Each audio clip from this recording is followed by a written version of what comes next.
विधायक हैं श्री राजीव करारा, वे भी आज यहाँ पर उपस्थित हुए हैं। वहां के बहुत लोकप्रिय विधायक हैं और तीसरी बार विधायक हैं, वे आज यहाँ पर हैं। बहनों और भाइयों, उस समय मौसम ठीक था, लेकिन अब तो ऐसे लगता है जैसे भगवान सूर्यदेव साक्षात विराजमान होकर के हम पर अपनी कृपा वर्षा कर रहे हो। ये गर्मी बताती है कि बरसात भी अच्छी होगी और ये गर्मी बताती है कि वोट भी अच्छे पड़ने वाले हैं। बहनों भाइयों, पूरे देश में एक ही नारा गूंज रहा है, एक स्वर में पूरा देश बोल रहा है कि फिर एक बार और अब की बार 400 पार। 400 पार का नारा सुन करके समाजवादी पार्टी और कांग्रेस के लोगों को तो चक्कर आने लगता है, क्योंकि ये दल 400 सीटों पर चुनाव ही नहीं लड़ रहे हैं। बहनों भाइयों,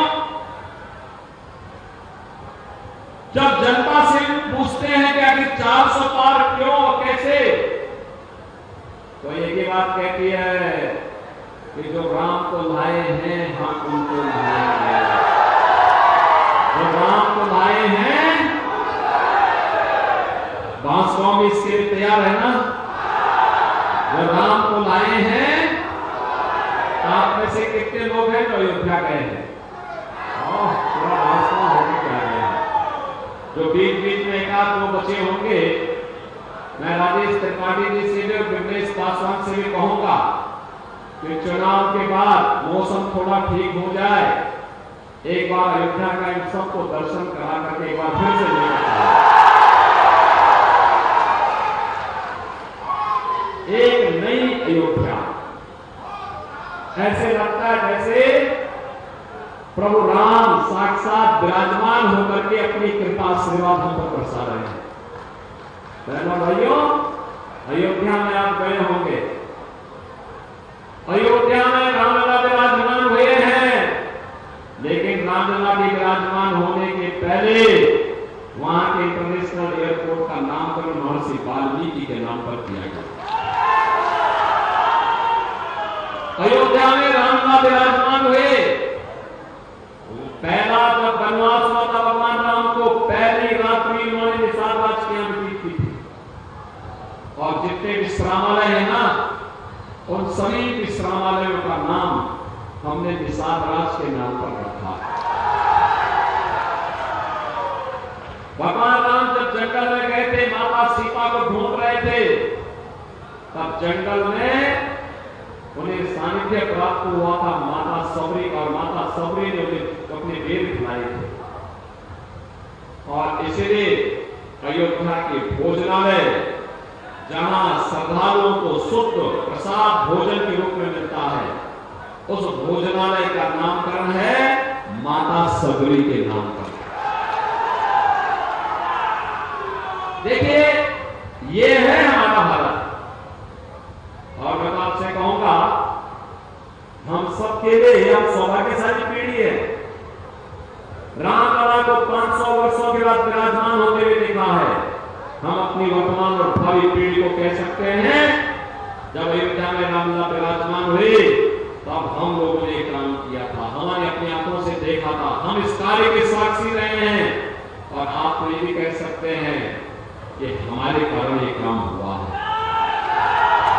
हमारे कारण ये काम हुआ है। जिसने भी कमल फूल पर वोट दिया है, वह कह सकता है कि हमारे कारण अयोध्या में रामलला विराजमान हुए हैं। और इस लोक में तो होगा ही होगा, परलोक में जाएंगे पूर्वजों के पास, तो कहेंगे वहां भी जाकर के कि देखो, आपके संकल्पों की हमने पूर्ति की है, आशीर्वाद दीजिए, प्रभु की कृपा हो रही है। भाइयों, लोक और परलोक को सुधारने वाला कार्य है ये। और सचमुच 10 वर्ष में हमने बदलते हुए भारत को देखा,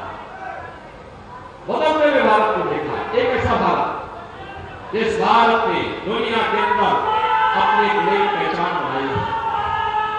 एक ऐसा भारत जो दुनिया के अंदर अपनी एक नई पहचान बनाया है।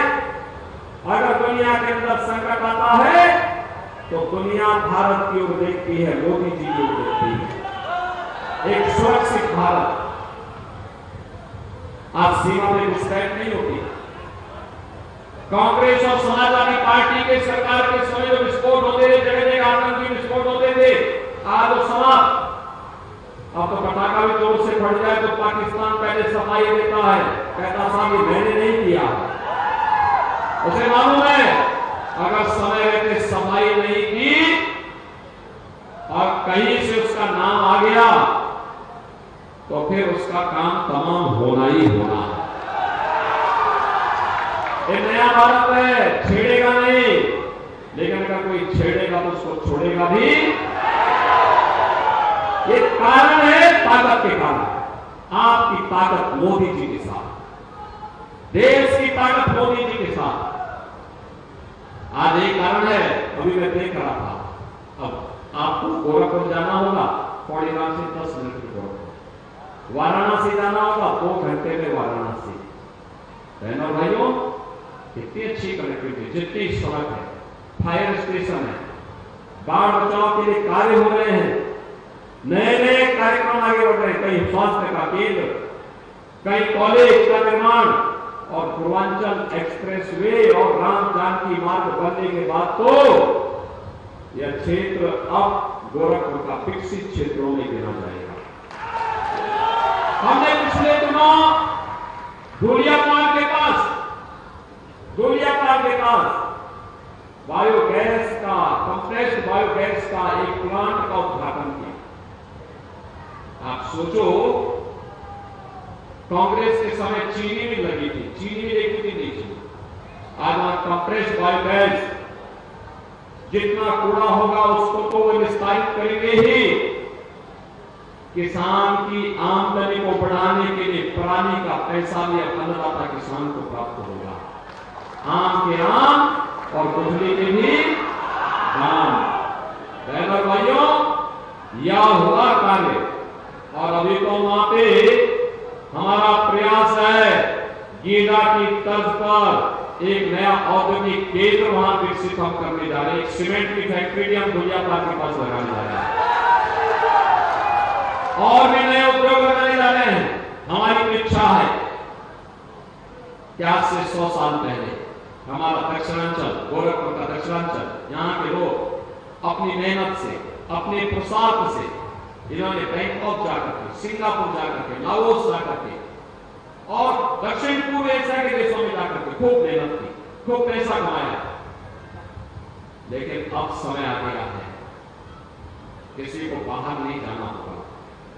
अब दुनिया आपसे नौकरी मांगने के लिए गोरखपुर में आएगी।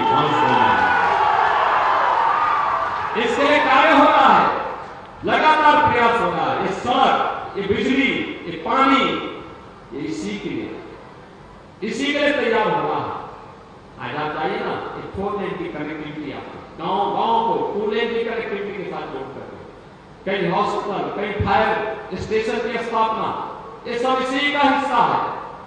बहनों भाइयों, सरकारें पहले भी चुनते थे, जाति के नाम पर अगर हम बहेंगे तो वह हम लोगों का वर्तमान तो खराब करेगा ही करेगा, पीढ़ियों का भविष्य भी खराब करेगा। और यही होता था, विकास तो नहीं होता था, पैसा तब भी, प्रदेश वही है, देश वही है, पैसा तब भी था, लेकिन सोच नहीं थी।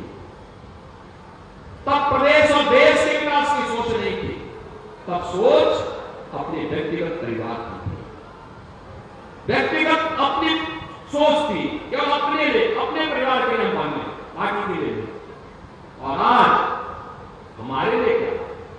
गोरखपुर विकास करे, प्रदेश विकास करे, पूरी ताकत से, दिन हो, रात्रि हो, सर्दी हो, गर्मी हो, बरसात हो, 47 डिग्री टेम्परेचर में हम सभा करने आ पाते क्या? अरे तो जूझने का एक वो है, मजबूती के साथ लड़ेंगे, काम करेंगे, अपनी जनता की खुशहाली के लिए किसी भी हद तक जाकर के कार्य करेंगे, तब परिणाम आपके सामने आ रहा है। और बहनों भाइयों, उसी परिणाम को निभाने के लिए हम फिर आपके पास आए हैं। देखिए, आप जब कमल फूल पर वोट देते हैं, देश के लिए देते हैं, तो वोट सीधे मोदी जी के पास आता है। कमलेश पासवान सांसद चुने जाएंगे, वोट मोदी जी के पास आएगा। आज जब राजेश त्रिपाठी जी को या कमलेश पासवान को कमल चुनाव चिन्ह पर वोट देते हैं, विधायक चुने जाते हैं, लेकिन मखनों में वोट मेरे पास ही आता है। और फिर उस वोट को देख करके हम लोग भी उत्साहित होते हैं, फिर विकास का पैसा तेजी के साथ आगे बढ़ाते हैं। नहीं तो ये कौड़ीवाल से गजपुर का मार्ग क्या हाल थे। कौड़ीवाल में बाईपास आज बन गया है, पूरा ट्रैफिक कहीं भी कोई जाम नहीं है। मैं तो पिछली बार जब हम सभा करने के लिए थे, क्या हाल था, बड़ी बुरी हालत है। आज तो बाहरी वाहन बाहर निकल जाएगा, केवल जिनको बाजार में आना है वही लोग यहाँ पर आकर के अपना काम धाम करके फिर निकल रहे। विकास के साथ ये सभी कार्य हो रहे हैं। बहनों भाइयों, एक तरफ विकास, सुरक्षा, सम्मान, इन सब के लिए गरीब कल्याण के लिए मोदी जी काम कर रहे हैं। उनकी सरकार में, कांग्रेस और सपा की सरकार में आतंकी विस्फोट होते थे, गरीब भूख से मरता था, बेटी और व्यापारी सुरक्षित नहीं थी, उपचार के भाव में लोग दम तोड़ते थे, इंसेफ्लाइटिस से मासूम बच्चे मरते थे, कोई पूछने वाला नहीं था। आज बहनों भाइयों, आज गरीब का बच्चा नहीं मरता है, क्योंकि इंसेफ्लाइटिस को हमने पूरी तरह समाप्त कर दिया है। आज बेटी और व्यापारी की सुरक्षा में कोई खतरा नहीं, क्योंकि बड़े बड़े माफिया को मिट्टी में भी मिलाने का काम कर दिया है। आज गरीब को राशन दिया जा रहा है, गरीब के लिए फ्री में उपचार की व्यवस्था हो रही है। और मोदी जी ने घोषणा की है 4 जून को जब फिर एक बार मोदी सरकार बनेगी, तो 70 वर्ष से ऊपर के प्रत्येक बुजुर्ग को, मोहन सिंह जी आपकी उम्र कितनी हो गई? 75-76 साल हो गए, 75 साल। तो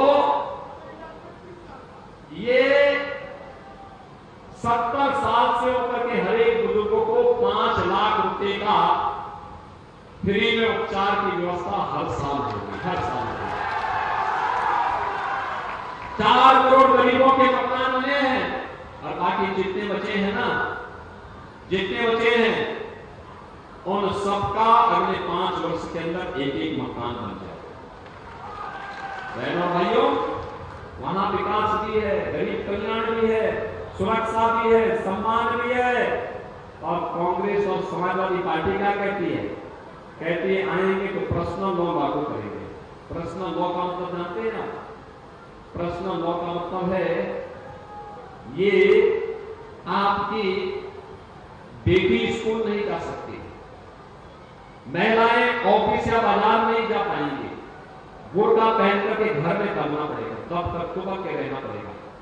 भारत बाबा साहब भीमराव अंबेडकर के द्वारा बनाए गए संविधान से चलेगा, भारत किसी सरकार के कानून से नहीं चलेगा। ये भारतीय जनता पार्टी।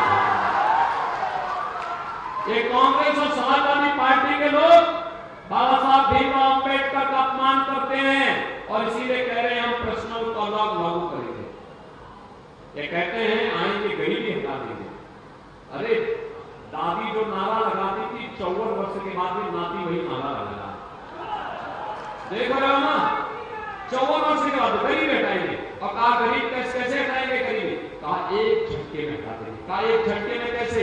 कहा सबकी संपत्ति का हम सर्वे करवाएंगे, और का सर्वे करा करके उसमें से आधी संपत्ति उनकी ले लेंगे, विरासत टैक्स लगाकर। यानी आपके ग्रैंडफादर और आपके फादर ने, आपके बाप दादा ने कोई संपत्ति बनाई है, कोई मकान, खेत, पैसा, जेवर, उनमें से आधा एक कांग्रेस और समाजवादी पार्टी के लोग ले लेंगे।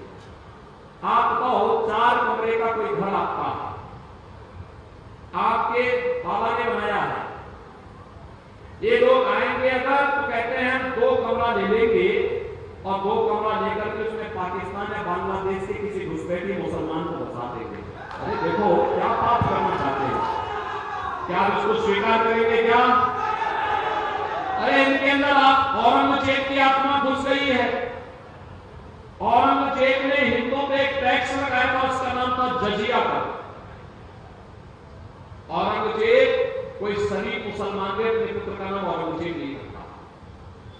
नहीं रखा, क्योंकि औरंगजेब ने सबसे पहले अपने भाई की हत्या की, फिर अपने बाप को कैद कर दिया था। उसका बाप का नाम था शाहजहां। वह आगरा का जो ताजमहल है इसी शाहजहां ने बनाया था। शाहजहां लिखता है औरंगजेब के बारे में, कहता है कि दुष्ट औरंगजेब तुझ जैसा जल्लाद पुत्र किसी को पैदा न हो,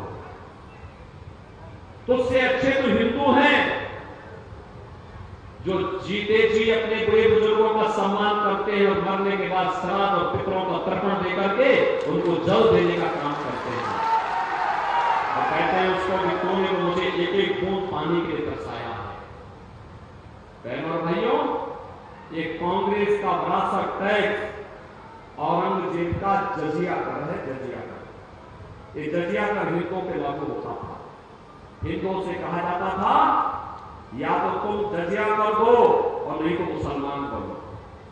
आज स्वतंत्र भारत में भी क्या आप जजिया कर लगाने की छूट देंगे क्या?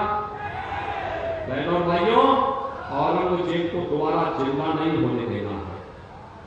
यही औरंगजेब है जिसने काशी में काशी विश्वनाथ भगवान का मंदिर तोड़ा था और जिसने मथुरा में भगवान कृष्ण का मंदिर तोड़ा था। अब हम औरंगजेब को दोबारा जिंदा नहीं होने देंगे। दोबारा भारत के अंदर औरंगजेब जिंदा नहीं होगा, यही कहने के लिए हम लोग आए हैं। और इसके लिए फिर एक बार मोदी सरकार आवश्यक है, और मोदी सरकार के लिए कमलेश पासवान यहां से जीतना आवश्यक है।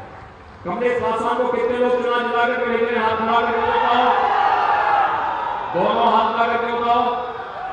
मुझे बताओ, अगले 2 दिन बचे हैं, 2 दिन का समय आप देश के लिए दे सकते हैं? दे सकते हैं?